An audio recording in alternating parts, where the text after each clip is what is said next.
देखिए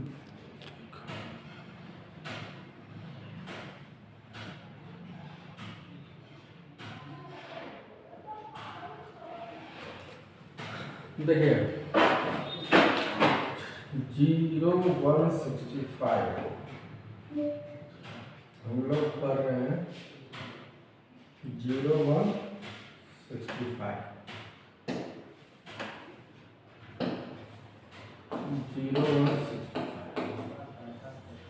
इसके एग्जाम आपका होने वाला है 13 को सीबीएसई बोर्ड का क्लास 10 का क्लास 10 सीबीएसई। ठीक है, ये जो टॉपिक है ये टॉपिक आप पढ़ लिए तो 98% आपका कवर हो जाएगा। इस टॉपिक को एक बार जरूर पढ़ेगा, नहीं तो फिर आपको परेशानी होगा। ठीक है, इससे आपका क्वेश्चन टच करेगा ही करेगा, डेफिनेट करेगा, गारंटी के साथ। देखो टेबल बनाने के लिए आएगा तो टेबल में क्या करेंगे कि टेबल का हमारा ये स्ट्रक्चर इतना ही चाहिए। ठीक है, टेबल के लिए टेबल का इतना ही चाहिए। अब इसमें तो आप टेबल जब लिखते हो तो लिखते हो ना टेबल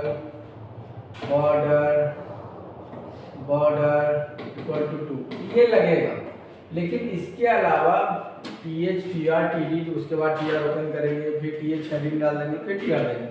उसके बाद आप पूछता है कि टेबल का एट्रीब्यूट कौन कौन है, तो बच्चा टेबल का ये टेबल ये है और यहाँ से लेकर के ये सभी जो हैं इसके क्या है एट्रीब्यूट है। ये सभी के सभी क्या है एट्रीब्यूट है, ये इसके एट्रीब्यूट है। ये आप लोग थोड़ा सा याद रखिएगा कि एट्रीब्यूट कौन है वो ध्यान रखिएगा। तो हो सकता है टेबल का एट्रीब्यूट कौन है निम्न में से पूछ देगा, तो इसलिए आपको ये याद रखिए टेबल का एट्रीब्यूट। अब पूछा बॉडी का एट्रीब्यूट कौन है, तो बॉडी का एट्रीब्यूट ये है, ये दोनों बॉडी का एट्रीब्यूट ये दोनों है। अब अगर क्वेश्चन में ये आता है कि बॉडी के एट्रीब्यूट में आप बॉडी का एट्रीब्यूट बीजी कलर हो गया और बैकग्राउंड कलर नहीं, सॉरी बैकग्राउंड कलर नहीं होता, बैकग्राउंड के साथ हम लोग पिक्चर देते हैं। बैकग्राउंड के साथ जैसे बॉडी ये नहीं रहेगा, बैकग्राउंड देखिए बॉडी बैकग्राउंड इक्वल टू और कोई पिक्चर का पाथ दे दिया आपका वो हो जाता है। तो ये बॉडी के साथ इनबिल्ट ये दोनों चलते हैं, बाकी कोई नहीं चलता। अगर पिक्चर ये पिक्चर के लिए आपको टैग यूज करते हैं, बाकी आपको जनरली टैग याद होगा, BR टैग ये सारे टैग याद होगा, लेकिन ये जो आने वाले क्वेश्चन होते हैं। अब देखिए सेल स्पैडिंग और सेल स्पेसिंग।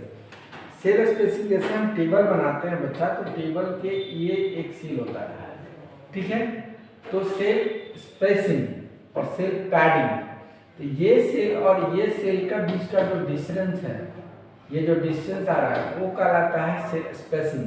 और सेल पैडिंग में कंटेंट सेंटर में रहता है, जैसे यहाँ राम लिख दिए, तो ये जो डिस्टेंस कवर हो रहा है वो कहलाएगा सेल पैडिंग। रो स्पेन कॉलम स्पेन क्या होता है, तो रो स्पेन कॉलम स्पेन में अगर हमारा ऐसे टेबल बना हुआ है और इसमें ऐसे और यहाँ ऐसे बना हुआ है, तो ऊपर का ये 3 रो कॉलम जो है, तो यहाँ कॉल स्पैन अगर हम लिखना होता है तो कॉल स्पैन इक्वल टू 3 लिखाता है, क्योंकि 1 2 3 1 2 3 रहता है। अगर हमारा यहाँ पे ऐसे दिया हुआ है, अगर आपका टेबल ऐसे बना हुआ है, ठीक है, अब यहाँ से ऐसे बना दिया और इसको ऐसे करके ये यहाँ तक रहेगा। अब यहाँ पर क्या है 2 है, 2 रो स्पैन, तो यहाँ हम कर दिए रो स्पैन 2।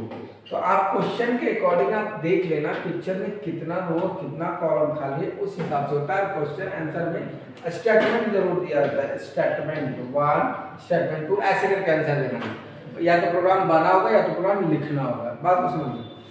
तो ये हमारे यहाँ तक की बात है।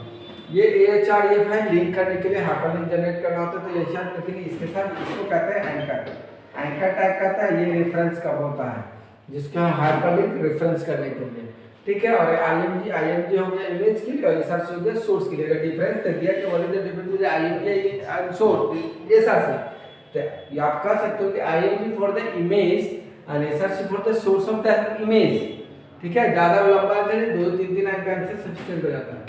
अब आते हैं CSS की बात करते हैं बच्चा। CSS में इनलाइन, एक्सटर्नल और इंटरनल, ये तीनों का एग्जांपल और तीनों का डेफिनेशन याद रखिएगा। क्यों?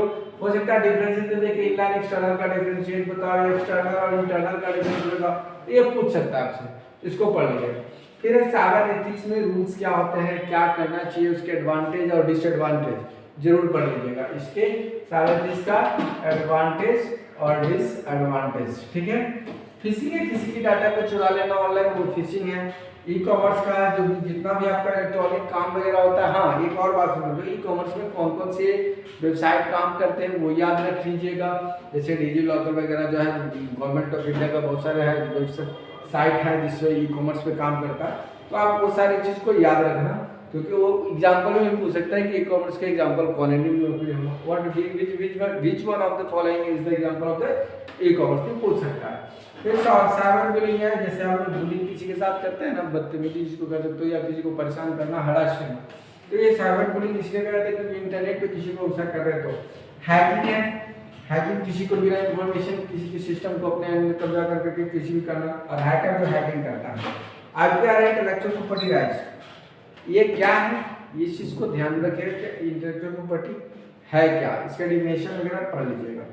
अब कॉपीराइट किसको कहते हैं लोग, पहले भी आप पढ़े होंगे टॉपिक, मैंने भी एक्सप्लेन किया है। अगर इसके ज़्यादा डिटेल्स देखने हैं आपको तो फिर आपको फुल वीडियो में जाइएगा। ये शॉर्ट वीडियो मैंने अभी बताया कैरेट के लिए कि कौन कौन टॉपिक ज़्यादा इंपॉर्टेंट है। What is the difference between HTTP और HTTPS, ठीक है। What is the TCP IP और IP, अगर फुल फॉर्म पूछ सकता है, ये भी पूछ सकता है, दोनों का सेम फुल फॉर्म होगा, लेकिन इसका सिर्फ होता है सिक्योर करना, ठीक है। UDP है, यूजर डाटा डेटाग्राम प्रोटोकॉल, ये डेटा को रिसीव और ले जाना और ले आना, ठीक है। तो UDP का काम है वो।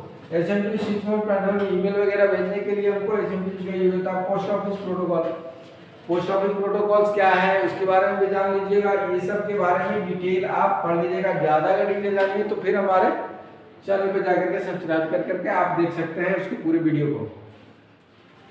फिर है secure file transfer protocol, secure कैसे जाता है, तो सिक्योर में एक चीज बताया थे आपको, इंक्रिप्शन, इंक्रिप्शन और डिक्रिप्शन। इंक्रिप्शन और डिक्रिप्शन में अंतर क्या होता है, जैसे प्लेन टेक्स्ट को सिफर टेक्स्ट में, सिफर टेक्स्ट को प्लेन टेक्स्ट में। इंक्रिप्शन में का डिटेल अगर पढ़ना होगा, जैसे आप किसी को मैसेज भेज रहे हो हेलो, तो अगर अगला के पास अगर, तो ये बीच में जो वे में रहेगा तो हो सकता है ये कोड ऐसे करके कुछ कोड दे देगा, ठीक है, ये ऐसे कोड बना के देगा, लेकिन जैसे ही डिस्टिनेशन पे जाएगा तो फिर वो हेलो ही दिखाएगा, ठीक है। वही डिक्रिप्शन हो गया, जब यहाँ से इंक्रिप्ट किया, जैसे ही भेजे मैं तो ये इंक्रिप्ट हो गया, ठीक है। और जैसे ही जब प्लेन टेक्स्ट था हेलो, इंक्रिप्शन कर दिया तो ये कोड भी बदल गया और फिर उसको ये डिक्रिप्ट हो गया। अब जब ये डिक्रिप्ट होने के बाद फिर हमको अगर डेस्टिनेशन पर जाएगा तो उसको हेलो ही मिलेगा, ठीक है। तो मतलब कि प्लेन टेक्स्ट जो नॉर्मल टेक्स्ट है उससे कोड में कन्वर्ट करना ही इंक्रिप्शन कहलाता है, और कोड को जो कोड से जब टेक्स्ट में चेंज होता है तो डिक्रिप्शन कहलाता है, ठीक है। तो what is the difference between encryption and decryption, अगर वो आता है तो इस तरह से आपको एक्सप्लेनेशन देना होगा। HTTP सिक्योर फाइल ट्रांसफर को डिजिटल डिवाइड, आपको पता है कि what is the digital divide होता है। अर्बन और रूरल एरिया का जो ग्रो लेवल है IT सेक्टर का, कंप्यूटराइजेशन है, डिजिटल वर्क का लेकर के, उसकी वजह से। क्यों? क्योंकि इसमें एडवांटेज और डिसएडवांटेज भी पूछ सकते हो, या ये भी पूछ what is the advantage and advantage of the digital divide, ये पूछ सकता है। या नहीं तो एडवांटेज डिसएडवांटेज को छोड़ दो, सबसे बड़ा पूछ सकता है ये कि how to remove the digital divide, digital divide को रिमूव कैसे करेंगे, हटाएंगे कैसे, क्योंकि ये बहुत बड़ा अच्छा चीज़ नहीं ना है कि गांव के लोगों को डिजिटलाइजेशन के बारे में पता कम है, शहर के लोगों को ज़्यादा पता है, उसके बारे में वो ज़्यादा नॉलेज रखते हैं। आपके पास नॉलेज ज़्यादा है, गाँव वाले के पास नॉलेज कम है। नॉलेज की वजह से इसलिए कम है क्योंकि वहाँ पे जो है हर घर में लैपटॉप और कंप्यूटर नहीं है, ठीक है। और आपके यहाँ जो है अगर कोई भी प्रॉब्लम होती है तो मार्केट में साइबर कैफे वगैरह है, वहाँ जा उसको फार वे जाना पड़ता है। तो that are the all this type of the problem are created there, तो आप इसको ये इस तरह से लिख सकते हो दैट डिजिटल डिवाइड के बारे में। और इंटरनेट और internet all over the world है जो चल रहा है, लेकिन इंटरनेट जो है एक छोटा सा ऑर्गेनाइजेशन में जो कलेक्ट करके रखा जाता है, जो प्राइवेटीकरण है, जैसे बैंक में अपना पर्सनल किसी का है, कोई संस्था का अपना पर्सनल है, तो दैट इज द इंटरनेट। और BCC और CC बेटा बच्चा बता देते हैं, ब्लाइंड कार्बन कॉपी होता है और एक होता है कार्बन कॉपी।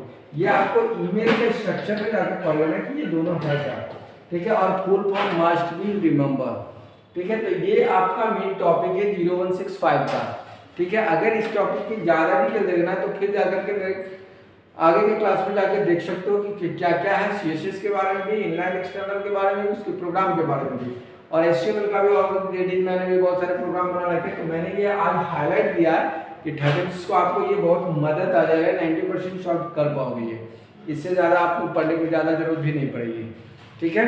तो थैंक यू, आप इसको देख लेना, समझ लेना।